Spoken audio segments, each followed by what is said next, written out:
Hello भी students, कैसे हो आप सब। तो आज मैं आपको हिंदी व्याकरण में कराने जा रही हूँ पर्यायवाची शब्द, और ये बहुत ज़्यादा इंपॉर्टेंट है।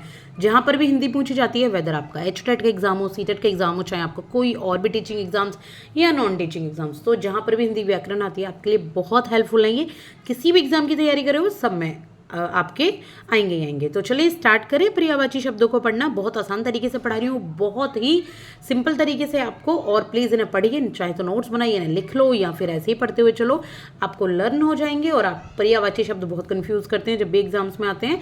बहुत सारे स्टेट पीसीएस के मेंस एग्जाम में भी पर्यायवाची शब्द पूछे जाते हैं, तो प्लीज़ इनकी तैयारी कीजिए अच्छे तरीके से। इंपॉर्टेंट कुछ अच्छे पर्यायवाची शब्दों को मैं यहाँ करा रही हूँ आपको। तो चलिए स्टार्ट करते हैं। देखिए, सबसे पहले पर्यायवाची शब्द होते क्या हैं? वो शब्द होते हैं पर्यायवाची शब्द जो एक ही अर्थ है, लेकिन शब्द बहुत सारे हैं उस अर्थ के। ठीक है, यानी कि बहुत सारे शब्द हैं किसी एक चीज को प्रेजेंट करने के लिए, उसको कहते हैं पर्यायवाची शब्द। और इससे भाषा की सुंदरता बढ़ती है। भाषा की जब बहुत सारी मीनिंग होती हैं, बहुत सारे अर्थ होते हैं, बहुत सारी आपके यहाँ शब्द होते हैं, तो इससे क्या होती है? भाषा की सुंदरता बढ़ती है, भाषा में गूढ़ता आती है एक तरीके से, और भाषा में गहराई आती है। तो इसलिए पर्यायवाची शब्द ये होते हैं। तो चलिए समझते हैं इन्हें। आग, सबसे पहले देखिए, आग का तो है इंपॉर्टेंट, बचपन से पढ़ा होगा, लेकिन फिर भी एक बार रिवाइज कर लेते हैं। आग का जो पर्यायवाची शब्द है वो है अग्नि, अनल, पावक, हुताशन और ज्वाला। अब बताओ मैंने हुताशन पे यहाँ अंडरलाइन क्यों की है? तो देखिए, अग्नि, अनल, पावक और ज्वाला मोस्टली हमने पढ़ा है। ज्वाला तो हम वैसे ही समझ सकते हैं, आगे अग्नि भी, अनल भी हमने कहीं ना कहीं पढ़ी हुई है। चलो, पावक और हुताशन, पावक और हुताशन आपने कम पढ़ी होंगी। तो ये होते हैं आग के पर्यायवाची शब्द। इसके बाद है आकाश। तो आकाश के सारे ही आसान है, थोड़ा बस एक अलग है इसमें, लोभ। तो लोभ नहीं पढ़ा कभी भी कि आकाश का है। तो नभ, आसमान, गगन और लोभ, यहाँ पर ये अलग दे रखा है थोड़ा सा, तो ये आकाश के दे रखे। असुर, असुर हैं राक्षस, दानव, निशाचर और दैत्य। आपको चारों ही बिल्कुल लर्न होंगे, ये असुर के हैं। अमृत, अमृत का है अभय, पीयूष, सुधा और सोम। अब क्या क्या आपको करना है? देखिए, आप सोच लो आपके आसपास किसी का नाम अभय है, ठीक है, अभय को थोड़ा अभय कर लो। पीयूष किसका नाम है? सुधा, सोम, उन सब का मतलब है अमृत। ठीक है, ऐसे आप एक बार लर्न कर लो अपने आसपास किसी का नाम सोच के। अंधकार, अंधकार का तो देखो, अंधेरा, तिमिर, तम और तमिस्त्र इजी है अंधकार के, तो लर्न हो जाने चाहिए आपको। आंख, आंख का है नेत्र, नयन, लोचन, चक्षु और दृग। हो सकता है थोड़ा सा दृग में आपको दिक्कत आए, लेकिन फिर भी लर्न होने चाहिए आपको। इसके बाद है कमल, कमल का है जलज, पंकज, नीरज और राजीव। जहां पर भी जा जा जा जा जा, जिसमें भी जा जा जा जा आ रहा है, सब कमल के पर्यायवाची हैं ये। इसके बाद इंद्र, इंद्र का है सुरपति, सुरपति मतलब देवताओं के पति, देवताओं के महाराज। देवेंद्र, सुरेंद्र और देवेश, तो ये कौन है? ये है इंद्र। इसके बाद है ईश्वर, ईश्वर के तो नहीं बताने की जरूरत, प्रभु, भगवान, जगदीश, दीन बंधु, चारों ही ईश्वर के हैं। पक्षी का है खग, विहग, चिड़िया, नवचर, चारों बहुत ईजी हैं। नवचर का मतलब होता है नभ में विचरण करने वाला, आसमान में। बादल का है घन, जलधर, वारिद और नीरद। ठीक है, बादल का एक बार लर्न कीजिएगा। घन का, जलधर चलो पता है, लेकिन वारिद और नीरद में थोड़ी सी हो सकती है आपको कंफ्यूजन। तो वारिद और नीरद दोनों ही रद रद वाले ये बादल हैं। इसके बाद जो गंगा है, गंगा का है सुरसरी, यानी कि देवताओं की जो एक तरीके से देवताओं से निकली हुई है, देवताओं का अमृत एक तरीके से। जाह्नवी, त्रिपथका, देव नदी और विष्णुपदी। अब जो जाह्नवी का पोर है, याद रखिएगा गंगा से उसका नाम लिया गया।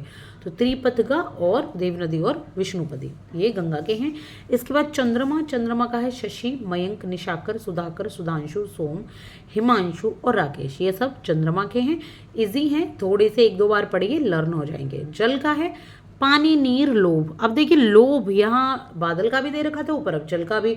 तो सच बात बताऊं, लोभ इतना आने भी नहीं वाला, एक बार को इसे आप इसे हटा सकते हैं। अम्बु, सलिल, क्षीर और वारी, ये जल के हैं। इसके बाद है फूल, फूल का पुष्प, कुसुम, सुमन, प्रसून और सारंग। थोड़ा प्रसून सारंग अलग हैं, तो इनको एक बार देखिएगा। पृथ्वी का है भू, भूमि, धरा, वसुंधरा, वसुधा, धरती, क्षमा और लोक।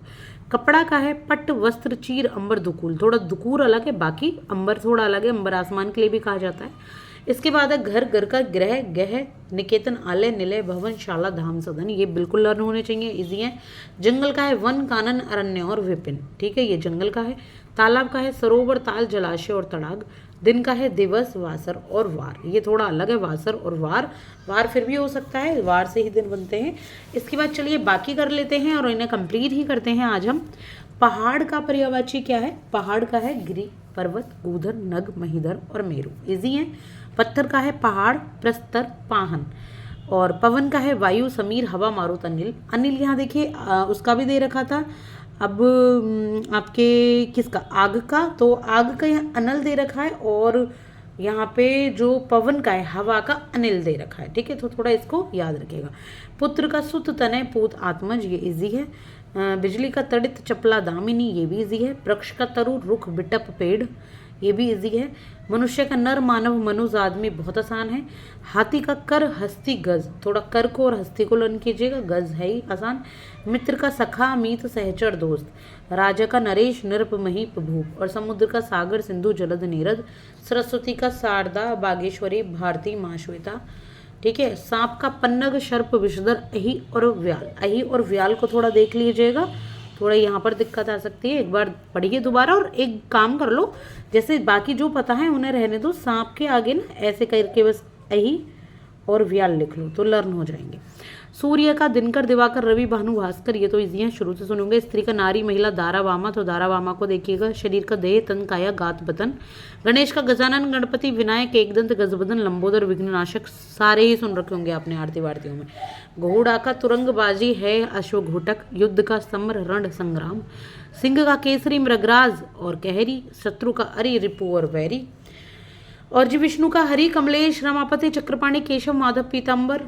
कोश का खजाना, भंडार, निधि। और धन का दौलत, द्रव्य और मुद्रा। इसके बाद है तलवार का, तो तलवार का है कृपान, अशी और खड़ग। ये बहुत पूछा जाता है, कृपान किसको कहते हैं? तलवार को। अंग का भाग, हिस्सा और अवयव। चोर का तस्कर, दस्यु और रजनीचर। पत्नी का भार्या, दारा और गृहिणी। दारा यहाँ पे नारी को भी कहा गया और पत्नी को भी कहा गया है। पुत्र का तनय, सुत, लड़का, बेटा। पुत्री का तनिया, सुता, लड़का, लड़की, बेटी। माता का जननी, अम्बा, अंबिका, अम्बा, माँ, धात्री। और मोर का शिखी, नीलकंठ, मयूर। अब पढ़ते हैं बाकी बचे हुए और हमारे आज पर्यायवाची कंप्लीट हो जाएंगे। आगे फिर हम करते हैं कुछ और। इसके बाद है मृत्यु, मौत, काल और देहांत। रक्त का रुधिर, शोणित, खून, लहू। विष का जहर, हलाहल, गरल। सोना का कंचन, स्वर्ण, कनक। हृदय का उर, छाती, वक्ष, स्थल, हिया। सभा का अधिवेशन, परिषद, बैठक, महासभा, समागम, समिति, सम्मेलन। यमुना का कालंदी, कृष्णा, जमुना, रवि, सुता, तरिणी, तनुजा। तो थोड़ा जल्दी कराए हैं, देखिए आप भी समझ सकते हैं, सेम चीज़ें सेम है, बस थोड़ा रिवीजन कराना था। तो आई होप कि आपको समझ आए होंगे। प्लीज़ सब्सक्राइब कीजिएगा चैनल को, नहीं क्या हो तो लाइक कीजिएगा क्लास को। और जो भी क्लास आपको चाहिए, जैसे भी चाहिए, अगर आपको इस तरह की क्लास पसंद आ रही है तो मुझे कमेंट सेक्शन में कमेंट कीजिएगा। Thank you so much for your valuable time. Thank you.